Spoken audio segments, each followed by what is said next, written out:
बीडमध्ये सरपंच संतोष देशमुख हत्या प्रकरणाला आज 17 दिवस पूर्ण। आतापर्यंत 7 पैकी 4 आरोपींना अटक। हत्या प्रकरणातील मुख्य आरोपीचा शोध अद्यापही सुरू। केंद्र सरकारची गावांसाठी एका मोठ्या योजनेची घोषणा।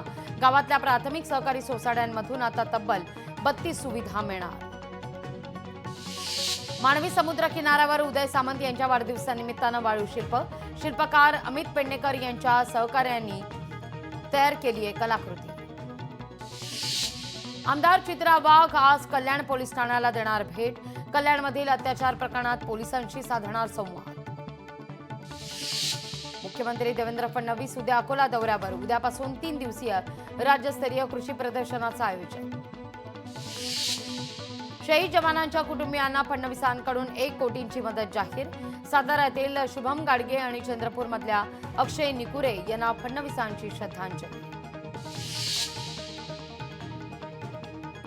रस्त्यांच्या मधोमध ट्रान्सफॉर्मर असल्यानं अपघातांना निमंत्रण। प्रशासनाच्या दुर्लक्षितपणामुळे सामाजिक कार्यकर्त्यांकडून आंदोलन। मुख्यमंत्री देवेंद्र फडणवीसांनी ठाणे पोलीस आयुक्तांशी फोनवरून साधलाय संवाद। आरोपीला फाशी सुनिश्चित करा केलीये मागणी आणि दिले निर्देश। बीडमध्ये सांत्वनपर भेट देणं म्हणजे फडणवीसांना पर्यटन वाटतंय। जरा तरी संवेदनशीलता बाळगा, सुषमा अंधारेंचा सल्ला। उद्धव ठाकरेंचं मिशन मुंबई पालिका निवडणुकीसंदर्भात ठाकरेंच्या शिवसेनेची बैठक। मातोश्री निवासस्थानी बैठकांचा सिलसिला। महापालिकेविरोधात ठाकरेंच्या शिवसेनेचं आज आंदोलन। बेस्ट उपक्रमाला मदत करण्यास पालिकेचा नकार। बाळासाहेब ठाकरे स्मारकाच्या पहिल्या टप्प्याचं काम पूर्ण। नव्या वर्षात उद्घाटनाचा मार्ग मोकळा। पंढरपूर इथं विठ्ठल रुक्मिणी मंदिराच्या मुख्य प्रवेशद्वाराचं काम सुरू। दाराला चांदीनं मढवण्याचं काम सुरू। बातमी लोकशाही मराठीच्या इम्पॅक्टची 3.25 लाख बोगस विमा प्रस्ताव रद्द। कृषी विभागाची धडक कारवाई।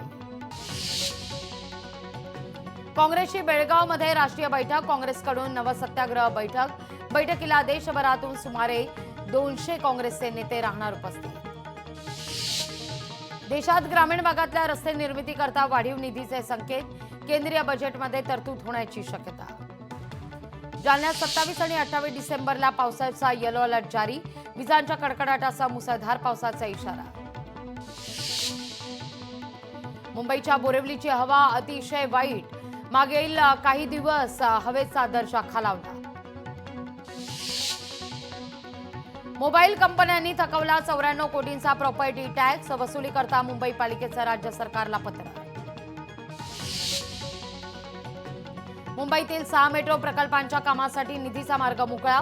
MMRDAला राज्य सरकारकडून 521 कोटींचा निधी।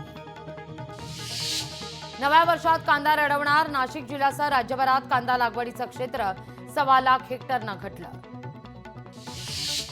वढवण बंदराच्या उभारणीचा पहिला टप्पा मंजुरीकरता केंद्र सरकारकडे प्रस्ताव।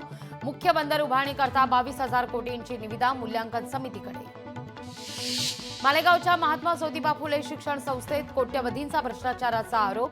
आरक्षण कायदा डावलून केली आहे शिक्षण सेवकांची भरती। 15 जानेवारीला भाजपचं घर चलो अभियान। भाजप राबवणार घर चलो अभियान। ड्रंक अँड ड्राईव्ह विरोधात पुणे पोलीस ऍक्शन मोडमध्ये। वर्दईच्या रस्त्यांसह विविध चौकात तपासणीला सुरुवात। विमानातील सुरक्षा यंत्रणेची तपासणी करा। उच्च न्यायालयाचे DGCAला आदेश। उल्हासनगरमध्ये उद्या पाणी पुरवठा राहणार बंद। जलवाहिनी आणि देखभाल दुरुस्तीच्या कारणास्तव पाणी पुरवठा बंद। नव्या गुंतवणूकदारांमध्ये 25% हिस्सा महिलांचाच।